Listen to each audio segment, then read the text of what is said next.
आपने सुना कि हमारे फार्मर प्रेसिडेंट शमशेर सिंह मनहर जी अब दुनिया में नहीं रहे। वो फार्मर राज्यसभा मेंबर भी थे। उनका जो कंट्रीब्यूशन पार्टी के लिए था वो बहुत ज़बरदस्त था।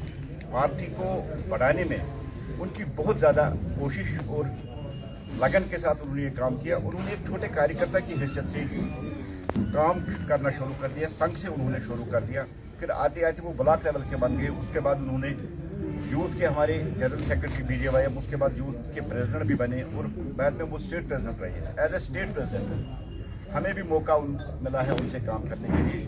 उनकी जो वो ऑर्गेनाइजेशन स्किल्स है, उन ऑर्गेनाइजेशन स्किल्स को हम सलाम करते हैं, सल्यूट करते हैं, क्योंकि शमशेर सिंह मनहर जी एक ऐसे हमारे बड़े लीडर थे। साथ एक खबर हमें सुनने को मिली है कि हमारे फार्मर प्रेसिडेंट और राज्यसभा मेंबर शमशेर सिंह मनहर जी इस दुनिया में नहीं रहे। आज पूरी जम्मू कश्मीर के साथ साथ कश्मीर के हर डिस्ट्रिक्ट में जो तहजीती मजलिसें हैं वो मुनक़िद की जा रही है शमशेर सिंह मनहर को ट्रिब्यूट और उनको श्रद्धांजलि देने के लिए। आज जम्मू कश्मीर के इस हेड ऑफिस में भी हम सब मिल के हमने उनकी खिदमत को सराहा, उनकी खिदमत को याद किया। जिस तरह से उन्होंने हमेशा मजलूमों की आवाज़ बनी, उन्होंने हमेशा जम्मू कश्मीर के लोगों की बात की, चाहे वो संसद हो, चाहे वो सड़क हो, चाहे वो जम्मू कश्मीर भारतीय जनता पार्टी का एज ए प्रेसिडेंट वो रहे। हमेशा उन्होंने लोगों की बात की, लोगों के हितों की बात की, गरीबों की बात की, मजलूमों की बात।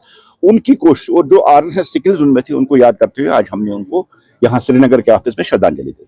अच्छा, कल एक बड़ी देखिए, गवर्नमेंट का फैसला है, गवर्नमेंट के फैसले को तस्लीम करना पड़ता है। जैसे कल हिना जी स्टेप डाउन करके वहाँ सुरेंद्र चौधरी जी को उसका चार्ज दिया गया, ये गवर्नमेंट का फैसला है। गवर्नमेंट के फैसले का हर किसी को एहतराम और हर फैसले को मानना ही पड़ता है। सर, JKSSB में जो टेलीकम्युनिकेशन की भर्ती हुई थी, अभी PDP के इंतजाम मुफ्ती ने उस पर सवालात खड़ा किए। कहा जी पहले देखिए, पूरी तरह से शफाफियत और ट्रांसपेरेंसी होनी चाहिए। अगर वहां कुछ घोटाला हुआ तो देखना चाहिए एजेंसियों को और गवर्नमेंट को देखना चाहिए।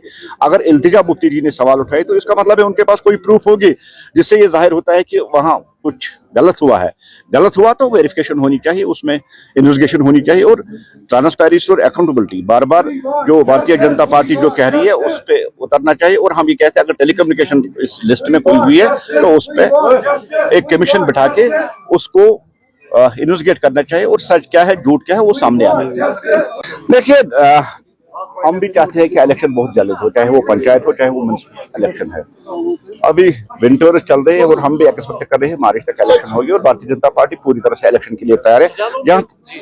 जहां तक नेशनल कॉन्फ्रेंस का ताल्लुक है, देखिए इलेक्शन कमीशन ऑफ इंडिया का भी इलेक्शनों को कराने की इजाजत